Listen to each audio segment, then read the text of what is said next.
श्री टीला जी का जन्म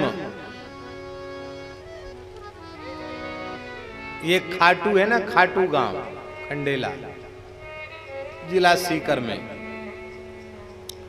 खंडेला के पास कालूड़ा गांव में एक प्रतिष्ठित विप्र परिवार में, जोशी परिवार में, जोशी ब्राह्मण परिवार में आपका जन्म हुआ था।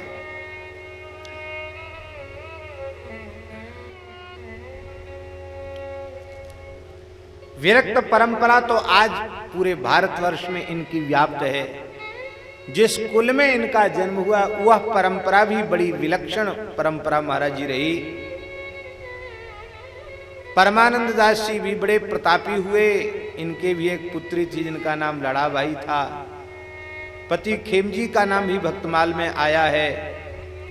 दोनों ही सिद्ध भक्त थे। इन्होंने चक्रतीर्थ में रहकर भजन भक्ति का प्रचार किया था। श्री परमानंद दास जी के जोगीदास, हरिदास, ध्यानदास, केशवदास, ये चारों बड़े जन्म सिद्ध महापुरुष हुए, बड़े प्रतापी महापुरुष हुए। महाराज मनोहरपुरा के राव लूणकरण जी नाम के राजा, उन्होंने प्रभावित होकर के इन्हें विक्रम संवत 1602 में 400 बीघा भूमि भेंट की, जिसके पट्टे और सनदें आज भी खोरी ग्राम में सुरक्षित हैं। टीला जी के पौत्र दास जी का जन्म यहीं खोरी में हुआ था। खोरी जयपुर राज्य के शाहपुरा के पास है। परमानंद दास जी की वहां छतरी है। लोग दर्शन करके अपना सौभाग्य मानते हैं। जोगी दास जी ने खेड़ना ग्राम में एक मंदिर बनाया और बादशाह भी इनके चरणों में नतमस्तक हुआ। बहुत कुछ चरणों में समर्पित किया। आज भी इनके जो पूर्वाश्रम के वंशज ब्राह्मण हैं आज भी वहां सेवा करते हैं। टीला जी के एक विरक्त शिष्य लाहाजी महाराज थे। ये खाती कुल में उत्पन्न हुए थे। खाती जानते हैं ना, बढ़ई, यहां क्या कहते हैं, बढ़ई कहते हैं। बढ़ई कुल में उनका जन्म हुआ था, पर उस कुल को आपने पवित्र कर दिया। अरनिया ग्राम में स्थित टीला जी की गद्दी पर इनके विरक्त शिष्य लाहाजी विराजे और बड़े सद्भाव पूर्वक संत सेवा की। आज भी परंपरा के विरक्त संत पूजा करते हैं। अरनिया से 3 कोस दूरी खोरा ग्राम में लाहाजी ने भजन किया। उनकी गुफा स्थली, वहां एक सुध चरित्र है। महाराज जी टीला जी ने भी अपने देह का त्याग नहीं किया। आप लोगों को सुनकर बड़ा आश्चर्य होगा। हमारे संतों में कई संत ऐसे हुए जो अजर अमर हैं। जैसे श्री पैहारी जी महाराज ने भी देह त्याग नहीं किया। गलता गद्दी के संस्थापक श्री कृष्णदास पैहारी जी महाराज भी सशरीर आज भी विराजमान हैं। अधिकारी महापुरुषों को उनका दर्शन होता है। बाबा जानते होंगे, बड़ी गुफा वाले, जानकी कुंड बड़ी गुफा वाले श्री सदगुरु श्री रणछोड़ दास जी महाराज, रणछोड़ दास जी महाराज को दर्शन हुआ था पैहारी जी का, और पैहारी जी ने उन्हें उनके ऊपर कृपा की थी। ये बहुत प्रसिद्ध बात है। हमारे पूज्य गुरुदेव श्री पहाड़ी बाबा महाराज को भी पैहारी जी का दर्शन हुआ था। माने उन संतों का हमने दर्शन किया जिन्हें पैहारी जी का प्रत्यक्ष दर्शन हुआ। पैहारी जी हिमाचल प्रदेश की गुफा में अंतर्धान हो गए सशरीर, और आज भी अधिकारी लोगों को उनका दर्शन प्राप्त हो गया। उनके रघुनाथ जी कुल्लू में आज भी विराजमान है। कुल्लू मनाली का दशहरा प्रसिद्ध है। रघुनाथ जी की शोभा यात्रा निकलती है, बड़ी अद्भुत शोभा होती है। तो ये कोटपुतली है, कोटपुतली है ना राजस्थान में। कोटपुतली के पास एक गांव है प्रयागपुरा। वहां एक संत रहते हैं, अपने रामानंदी बैरागी संत हैं, श्री महंत मणिराम दास जी महाराज। अच्छे महात्मा है, त्यागी महात्मा है। वो एक बार ले गए थे। वहां से हम लोग टीला जी की भजन स्थली में गए। तो महाराज जी पूरा क्षेत्र रेतीला क्षेत्र, राजस्थान है, रेत ही रेत है वहां। और गर्मी का समय था महाराज, भयंकर गर्मी थी।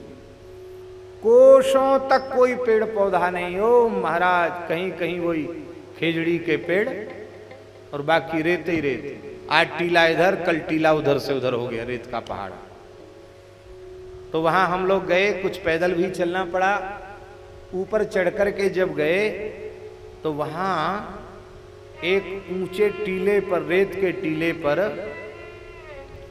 इतना विशाल पीलू का वृक्ष था, झाड़ था कि उस वृक्ष के नीचे 50 मूर्ति का आसन लग जाए, इतना बड़ा पीलू का झाड़ ऊंचाई पर।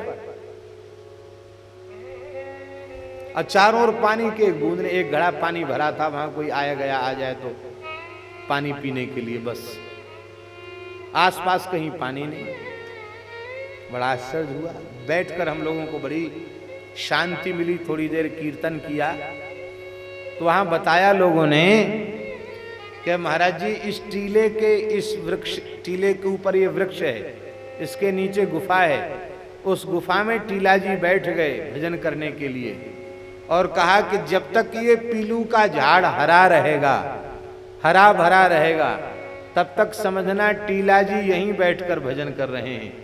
जिस दिन ये सूख जाएगा समझ लेना साकेत निवासाचार्य टीला जी साकेत धाम चले गए।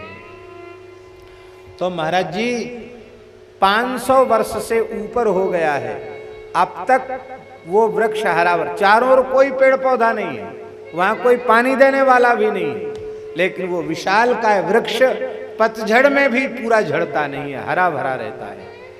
आज भी टीला जी वहां विराजमान है। संतों की महिमा बड़ी विलक्षण है।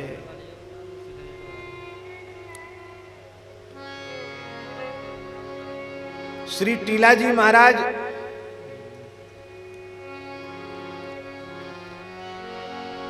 बचपन में ही भजन करके सिद्ध हो गए थे, पर गृहस्थाश्रम से मुक्ति कैसे मिली? बहुत ध्यान से सुनो भाई, बहुत दिव्य चरित्र है। टीला जी गृहस्थाश्रम से विरक्त कैसे हुए, फिर जाकर पुनः भजन उन्होंने आरंभ किया। कहते आपकी गोमाता के प्रति बड़ी भारी भक्ति टीला जी। बड़े बड़े राजा महाराज आपके चरणों में नतमस्तक होते थे, आप योग सिद्ध महापुरुष थे, लेकिन गौ माता की सेवा अपने हाथ से करते थे टीला जी। और राम जी इतने बड़े प्रसिद्ध महापुरुष होकर भी गैया खुद चराते थे, राम राम करते रहते, गैया चराते। एक बार आप गैया चरा रहे थे और गैयाएं चर करके बैठ गईं और आप बैठ करके वहीं राम राम करने लगे, भजन करने लगे। उसी समय एक सिद्ध महापुरुष पधारे और बोले महाराज टीला जी हमको दूध की भिक्षा कराओ, हमको दूध पिलाओ। आपने संत को साष्टांग प्रणाम किया और बोले महाराज आप कृपा करके थोड़ी देर यहीं विराजो, मैं अपने घर जाता हूं, दूध लेके आता हूं। तो बोले कहीं जाओ मत, ये जो सामने गैया बैठी है ना आपके, इसी का दूध दुह के ले आओ। टीला जी हंसने लगे, बोले महाराज आपने गैया तो बहुत अच्छी बताई, देखने में तो ये सबसे हृष्ट पुष्ट है, पर इसने आज तक कोई बछड़ा बछड़िया दिया ही नहीं। ये तो बांझ गाय है, देखने में बहुत सुंदर है, पर इसने कोई बछड़ा बछिया आज तक दिया ही नहीं, हरी नहीं हुई। अरे आपने कहा गौ माता को प्रार्थना करके लाओ तो सही। आपने गौ को प्रणाम किया, बोले देखो बाबा आए हैं, इनको दूध की भिक्षा चाहिए।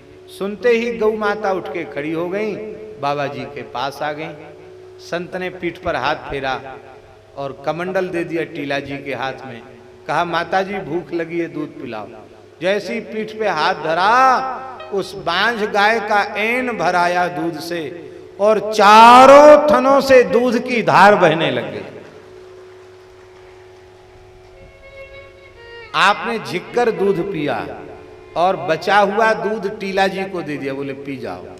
वो संत कोई दूसरे नहीं थे, वो इस वेश में श्री पयहारी जी महाराज ही प्रकट हुए थे।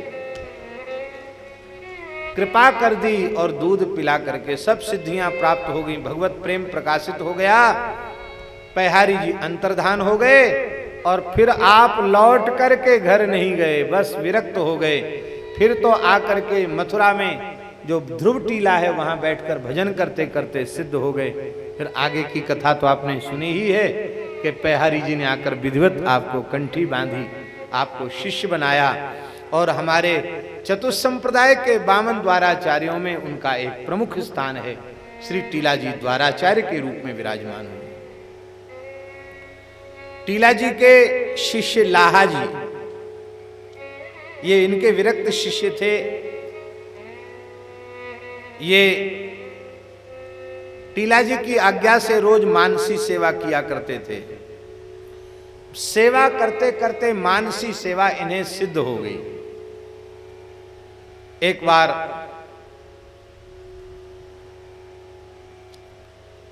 टीला जी मंदिर में बैठकर मानसी पूजा कर रहे थे और उनके शिष्य लाहा जी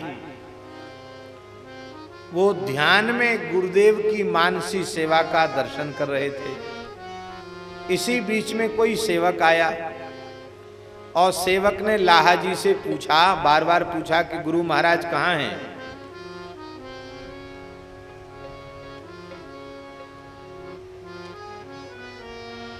तो आपने डांट कर कहा,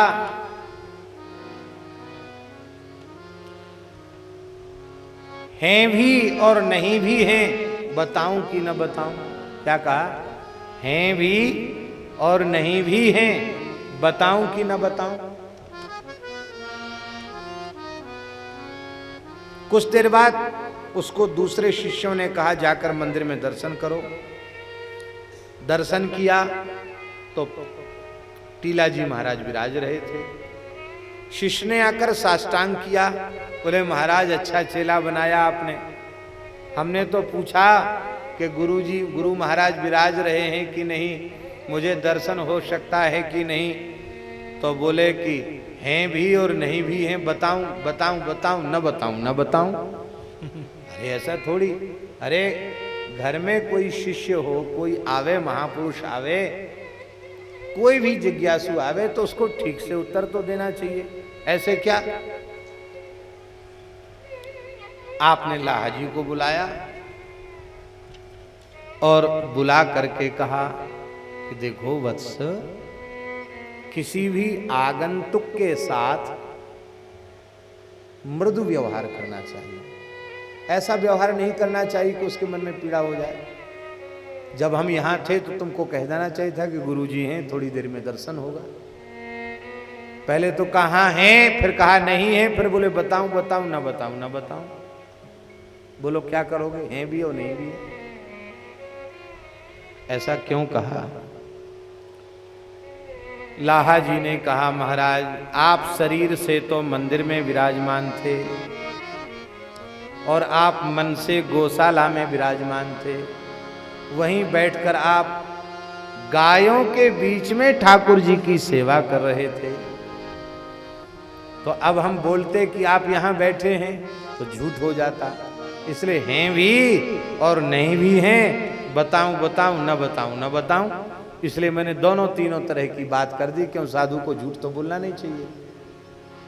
श्री टीला जी ने उनको हृदय से लगा लिया। बोले वाह, सिद्ध गुरु के सिद्ध चेला हैं। गुरु जी कहाँ अपने अंतःकरण से विचरण कर रहे हैं, ये शिष्य के मन में बोध हो गया।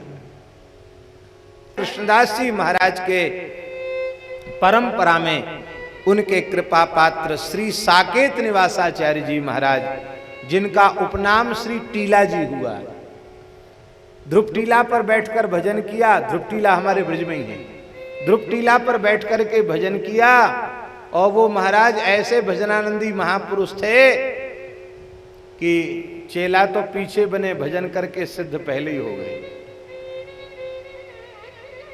महात्माओं की सेवा खूब करते थे टीला जी बचपन से ही। और साधु आकर कहते कि महाराज निगुरा क्यों डोल रहे हो, गुरु तो बनाओ कोई ना कोई। वो कहते महाराज हमको कोई चेला बनाने लायक गुरु आवे तब ना। तो कोई कोई महात्मा होते कहते हम कंठी देंगे, हम हीरा बांधेंगे, हम चेला बनाएंगे। तो जैसे ही वो अपना महाराज झोली में से हीरा और गोपी चंदन निकालते, वो टीला जी जिस पर बैठकर भजन करते, वो टीला आकाश की ओर बढ़ने लग जाता। अब गुरुजी तो रह जाते नीचे और टीला हो जाता 100-200 हाथ ऊपर। तो चेला बनाने की इच्छा वाले ही लज्जित हो जाते।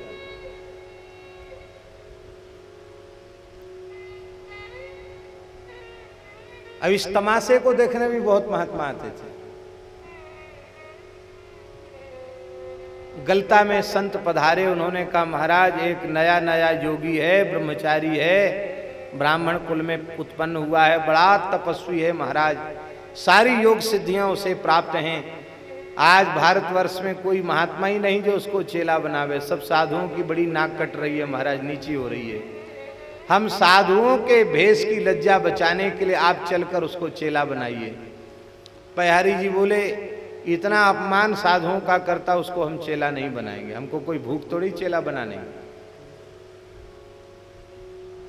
तब लोगों ने कहा महाराज अपमान नहीं, उस बालक का भी विचार ठीक है, क्योंकि भाई चेला से अधिक गुरु का सामर्थ्यवान होना जरूरी है कि नहीं, तभी तो शिष्य श्रद्धा रख पाएगा। तो आखिर वह इतना उच्च कोटि का सिद्ध हो चुका है, वो किसके चरणों में अपना मस्तक झुकावे? आपके ही चरण ऐसे हैं। संतों के आग्रह पर श्री पहारी जी वहां पधारे। साधु ने कहा ये आए हैं चेला बनाने तुमको। आपने पहारी जी के चरणों में प्रणाम किया। बच्चा कंठी लोगे, मंत्राज लोगे, शिष्य बनोगे? बोले हाँ गुरुजी बनूंगा सही, पर हमको बनाने लायक कोई गुरु आवे तो बोले मैं आ गया हूं, बस अब तू सावधान हो जा। जैसे ही आपने आचमन करा के चंदन अपनी हथेली पे घिसना आरंभ किया, टीला बढ़ना शुरू हो गया। वो बढ़ते बढ़ते बढ़ते बढ़ते बहुत अनंत आकाश में चला गया। टीला जितना बढ़ता है उससे लंबे ऊंचे होते चले जाते हैं पहारी जी महाराज। वो भी सैकड़ों हाथ लंबे हो गए, विशाल काय हो गए। अंत में आपने तिलक लगाया, कंठी लिया तो कंठ इतना चौड़ा हो जाता, कंठी छोटी पड़ जाए तो जितना बड़ा कंठ उतनी बड़ी कंठी। कंठी बांधी और कहा ठहर जा, ठहर जा। जैसी का ठहर जा, उसके बाद सिद्धि ठहर गई, टीला का बढ़ना बंद हो गया। सत शिष्य को सदगुरु मिले और सदगुरु को सत शिष्य मिला। टीला जी ने अपना पूरा समर्पण पहारी जी के चरणों में कर दिया। पहारी जी बड़े समर्थ महापुरुष हुए। तो जैसे टीला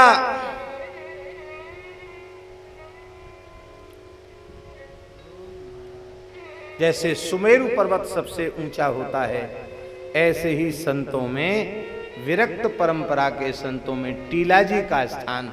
नाभाजी कहते हैं हमारे तो पूज्य काका गुरु जी हैं टीला जी महाराज।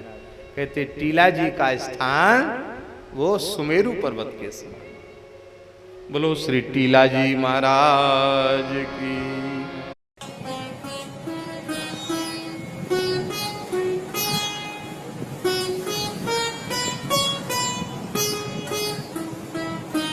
श्री सीताराम प्रतिदिन सत्संग एवं दर्शन के लिए श्री महाराज जी के ऑफिशियल चैनल को जरूर सब्सक्राइब करें।